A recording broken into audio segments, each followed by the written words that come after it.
اقرار الحسن اخر د عمران خان نه معافي غوښتلې ده، د عمران خان د فیملی نه، د عمران خان د سپورټرو نه، د عمران خان د فینز نه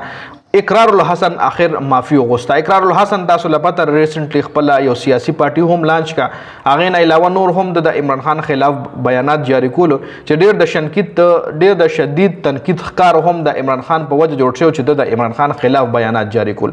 دوستو د اختر په موقع باندې د عمران خان د فیملی نه او د عمران خان نه دغه د چاهنه والو نه سپیشل معافي غوښتلې ده. اقرار الحسن په خپل بیان کې ویلي دی، سوشل میډیا پیغام جاری کړی دی چې زه د عمران خان دغه د فیملی او دغه د فین فالوورز نه معافي غواړم.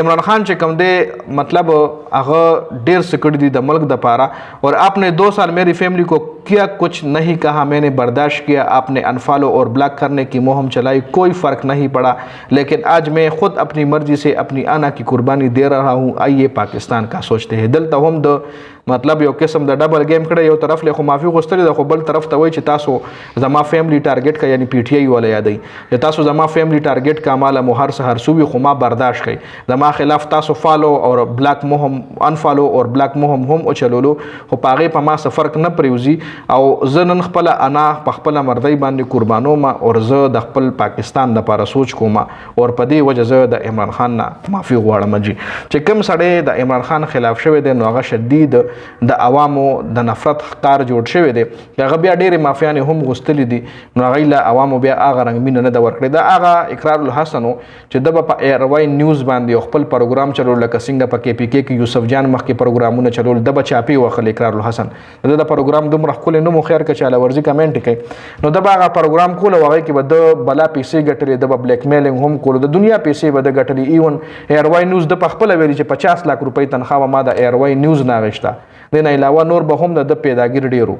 لکه ډېر غټ، او د ده چې کم فین لکه پیسې خو یو طرف ته که د عوامو مینه د ډېره ګټلې وه، په کې پی کې کې په ټول پاکستان کې د ډېر غټ فین فالوورز یو، خو چې کله د سیاست طرف ته مخ وکړه، او کله د عمران خان خلاف بیان دی، خو پرېږده مړه شهید افریدي د عمران خان خلاف بیان جاری کړی دی، نو هغه د خلکو څومره د تنقید ښکار جوړ شوی، ایون د هغه بزنس هم ونه چلېدو، هغه چې کوم اوس ریسنټلی د کپړو کاروبار شروع کړی، په هغې هم خلکو ډېر زیات مطلب ټارګټ کو،